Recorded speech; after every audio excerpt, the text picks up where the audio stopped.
Let's be honest, today's topic is going to make you a little bit uncomfortable. If sex before marriage had no consequences, why are people today emotionally broken, confused, and struggling to bond? Now, stay with me. Point number one: sex creates emotional attachment. Oh, yes, whether you like it or not, sex is beyond the physical.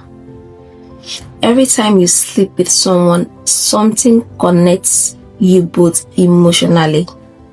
Whether you like it or not, that is why you miss people, despite how badly they treat you.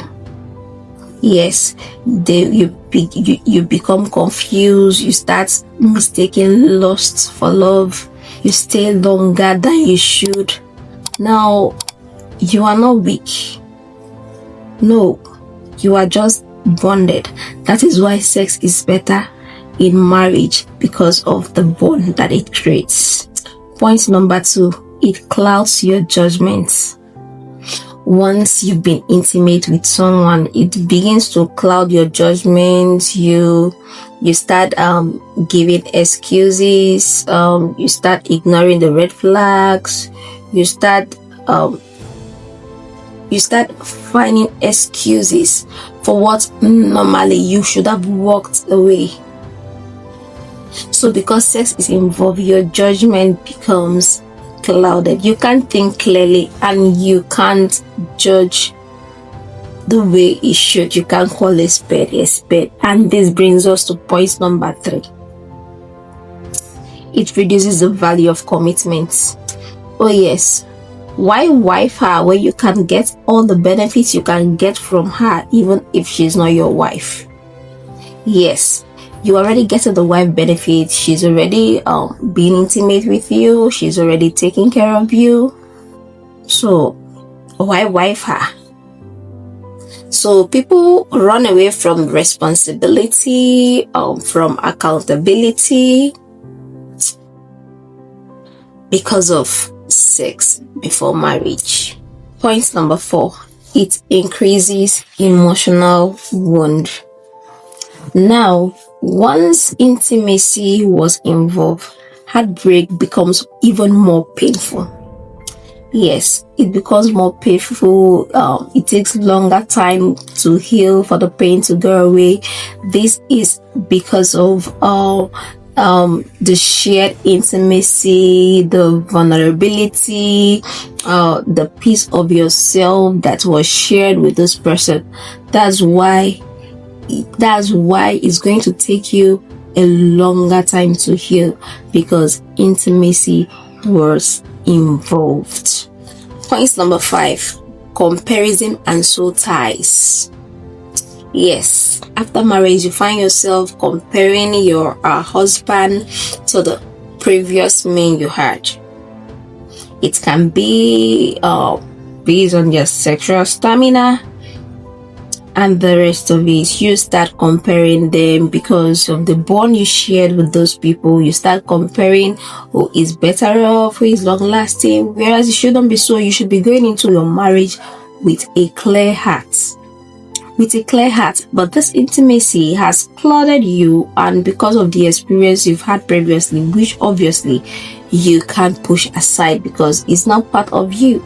So you find yourself that once you walk into marriage, you find yourself comparing the previous man you had with your husband, and it will lead to you become insatiable, you become angry, not contented.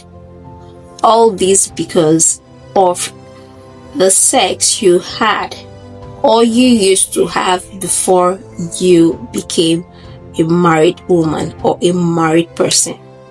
Point number six: self-control builds strong marriages. Yes, so if you find yourself in a situation whereby you were able to hold yourself, you were able to control yourself, you were able to preserve yourself before marriage, so while in marriage you find it easy, you find it very easy to still control yourself and know that after marriage that it is just you and your husband, your body is just for your husband. Now, don't get me wrong, I'm not discussing this on religious grounds or on moral perspective. I'm just saying it the way it is. This brings us to point number 7. Sex is more powerful when it has meaning.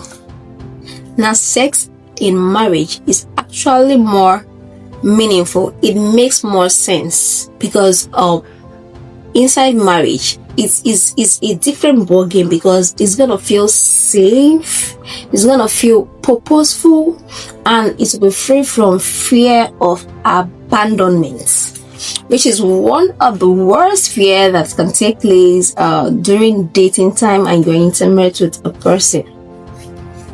The fear of abandonment, which makes breakup very difficult.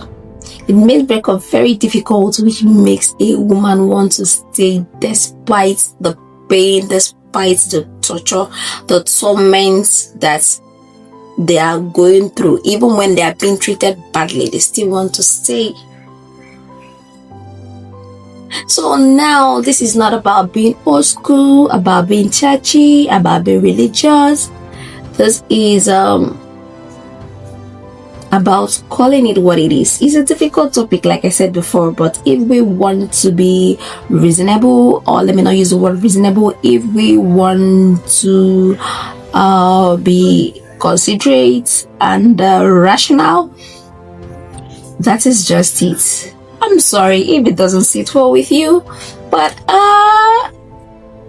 if you want to show me love and support, you can do that by liking this video, commenting, sharing, and please subscribe to my channel. See you in my next video. You take care now. Bye.